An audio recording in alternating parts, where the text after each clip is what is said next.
ఖమ్మం జిల్లాలో AR constable Rambabu రాసలీలు బయటపడ్డాయి. సంవత్సరం క్రితం ఓ కోర్టు కేసులో పరిచయమైన త్రివేణి అనే మహిళను లొంగదీసుకున్నాడు. 10 ఏళ్ల క్రితం త్రివేణి నాగేంద్రబాబుని ప్రేమ వివాహం చేసుకుంది. వారికి 2 పిల్లలు కూడా ఉన్నారు. అయితే రాంబాబుతో ప్రేమలో పడి భర్తనే హతమార్చాలని నిర్ణయం తీసుకుంది. భర్తకి అనుమానం వచ్చి త్రివేణి ఫోన్ చెక్ చేశాడు.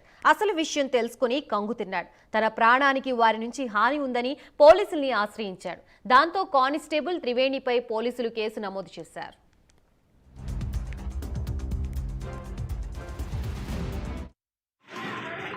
కానిస్టేబుల్ రాంబాబు అని వెస్టేజ్ గురించి అని ఇట్లా పరిచయం అయ్యి కోర్టు కాడ పరిచయం అయ్యాడు. పరిచయం అయ్యి నీకు బుద్ధి జాబ్ ఇస్తా అది ఇస్తా, నీ పర్సనాలిటీ బాగుంది, అన్నీ మంచిగా ఉన్నాయి, నీకు జాబ్ వచ్చేటట్టు చూస్తా అని స్టేజ్ గురించి కూడా చెప్పి స్టేజ్ ఈ సోపులు మన ఈ జుట్టు పెరగడం అవి చెప్పి సర్లే అని నెంబర్ తీసుకున్నాడు. వాళ్ళిద్దరూ 10 సంవత్సరాల క్రితం ప్రేమించి వివాహం చేసుకొని చాలా గొప్పగా బతికారు. వాళ్ళ మధ్యకి క్రితం AR Rambabu, AR constable Rambabu, అమ్మ నీకు జాబ్ ఇప్పిస్తా, అది ఇప్పిస్తా, సార్ వాళ్ళతో మాట్లాడి నాకు చాలా మంది రెండు స్టేజ్లో కూడా నీకు నెలకి 60. రాంబాబు రాసలీలకు సంబంధించి ప్రస్తుతం మనకి మరిన్ని అప్డేట్స్ అందించడానికి మా ప్రతినిధి రజనీకాంత్ సిద్ధంగా ఉన్నారు. రజనీకాంత్, అసలు ఏం జరిగింది, దీనికి సంబంధించి అప్డేట్ ఏంటి? గాయత్రి, ఖమ్మం పట్టణంలో ఖమ్మం జిల్లా హెడ్ క్వార్టర్ లో ఏఆర్ హెడ్ కానిస్టేబుల్ విధులు నిర్వహిస్తున్న రాంబాబు తన పదును పెట్టారని చెప్పవచ్చు. ఈ ఘటనకు సంబంధించి ఒక కుటుంబానికి సంబంధించి 10 ఏళ్ల క్రితం ప్రేమ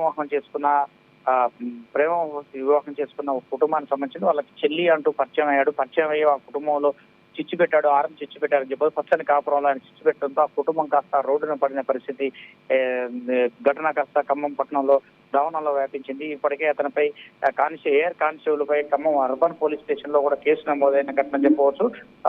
ఖమ్మం పట్టణానికి సంబంధించిన కుటుంబ సభ్యులు 2 త్రివేణి, నాగేంద్రబాబులు 10 ఏళ్ల క్రితం వివాహం చేసిన వీరికి 2 కుమారులు కూడా ఉన్నారు. వీరికి కుటుంబంలో ఇతను ఏఆర్ కానిస్టేబుల్ వాళ్ళకి పరిచయం అయిన సందర్భంలో త్రివేణిని చెల్లిగా సంబోధిస్తూ తరచూ కలుస్తున్న సందర్భంలో కూడా నాగేంద్రబాబు ఎలాంటి అనుమానం వ్యక్తం చేయలేదు. ఆ తర్వాత తరచూ ఏఆర్ కానిస్టేబుల్ తన డ్యూటీ చేస్తూనే బాంబ్ స్క్వాడ్ విభాగంలో ఏఆర్ కానిస్టేబుల్ గా విధులు నిర్వహిస్తూ అనంతరం వేస్టేజీ కంపెనీ పేరుతో వేస్టేజీ ఒక బిజినెస్ చేస్తున్నానంటూ మాత్రం త్రివేణికి దగ్గర ఏ ప్రయత్నం చేశారు. అనంతరం ఇల్లందు ఈ కొత్తగూడెం ఏరియాలకు తన సొంత వాహనంలో తీసుకెళ్తూ వచ్చేవాడు. మరో మహిళలతో పాటు రెగ్యులర్ తీసుకెళ్తున్న సందర్భంలో ఆమెని లోపరుచుకున్నాడు. అనంతరం నాగేంద్రబాబుకు డౌట్ వచ్చిన భర్తకు నాగేంద్రబాబు డౌట్ వచ్చి త్రివేణి ఫోన్ ను చెక్ చేయడంతో మాత్రం వారిద్దరు రాత్రులు కాస్త బయటపడటంతో ఇద్దరిని నిలదీసే ప్రయత్నం చేయగా త్రివేణి, ఏఆర్ కానిస్టేబుల్ రాంబాబు ఇద్దరు కలిసి నాగేంద్రబాబు భర్తను చంపేందుకు మాత్రం హతమార్చేందుకు ప్రయత్నం చేశారు. ఈ ఘటనకు మాత్రం ఆయన